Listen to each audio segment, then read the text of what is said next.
আসসালামু আলাইকুম। সবাই কেমন আছেন? আশা করছি মহান রব্বুল আলামিনের অশেষ রহমতে সবাই অনেক ভালো আছেন। এখন ফাল্গুন মাস, বসন্তকাল, আম গাছে মুকুল আসার সময়। আলহামদুলিল্লাহ এবছর আমাদের ছোট বড় প্রায় সব গাছে অনেক মুকুল এসেছে। আমের মুকুলকে আমাদের এলাকায় আমের বোল বলা হয়। আমের বোলে প্রায় সব গাছ ভরে গেছে। দেখুন কত সুন্দর বোল, দেখেই চোখ জুড়িয়ে যাচ্ছে।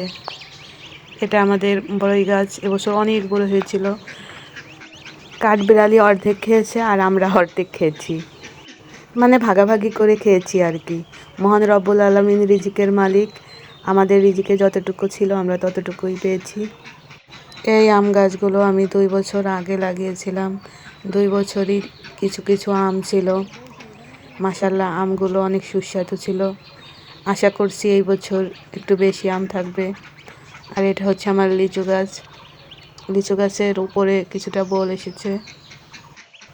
এই হচ্ছে আমার মা আর ভাস্তিদের লাগানো ফুল গাছ। সবগুলোই গজি ফুল হয়েছে, মানে গাঁদা ফুলের ছোট ভার্সন।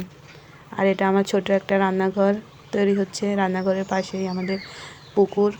পুকুরে অবশ্য এখন পানি খুব কম, কিন্তু মাছ আছে। পুকুরে পানি দিতে হবে, কয়েকদিনের ভিতর দিব ইনশাআল্লাহ। আর এটা হচ্ছে আমার ছোট্ট একটা হাসনাহেনা ফুল গাছ।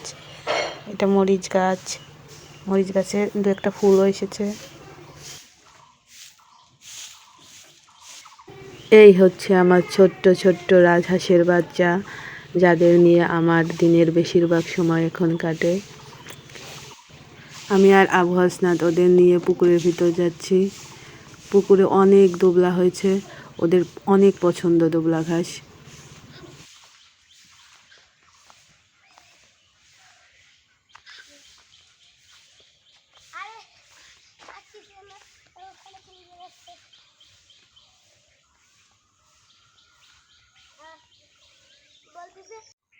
ওরা এভাবে ঘাস খায় আর আমি একটা টুল নিয়ে ওদের পাশে বসে ওদের দিকে তাকিয়ে থাকি। আমার অনেক ভালো লাগে। কিভাবে যে 1-1.5 ঘন্টা সময় চলে যায় আমি বুঝতেই পারি না। আমার মনে হয় যারা টেনশনে থাকেন বা বিষণ্ণতায় ভোগেন, তারা যদি এই জাতীয় প্রাণীর সাথে কিছুটা সময় থাকেন, তাহলে আল্লাহ চাইলে আপনাদের টেনশন কিছুটা হলেও দূর হবে। এই অবলা প্রাণীগুলোর সাথে থাকলে আমার তো খুব ভালো লাগে। ওরা আনন্দের সাথে খায় আর আমি তাকিয়ে তাকিয়ে দেখি আর আল্লাহর শুকরিয়া আদায় করি। মহান রব্বুল আলামিন আমাদের জন্য কত কিছু সৃষ্টি করেছেন। এখন পবিত্র রমজান মাস। এই মাসে মহান রব্বুল আলামিন আমাদের জন্য আমাদের প্রিয় নবী হজরত মুহাম্মদ সাল্লাল্লাহু আলাইহি সাল্লামের কাছে কোরআন মাজিদ নাজিল করেছিলেন।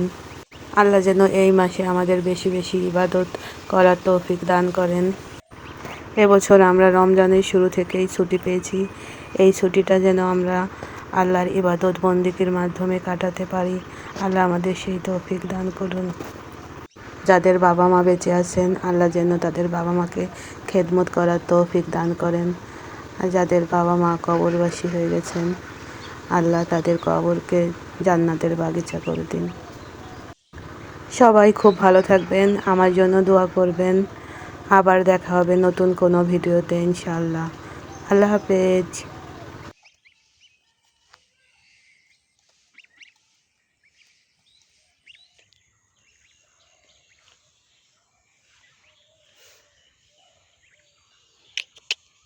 Please like, comment, and subscribe.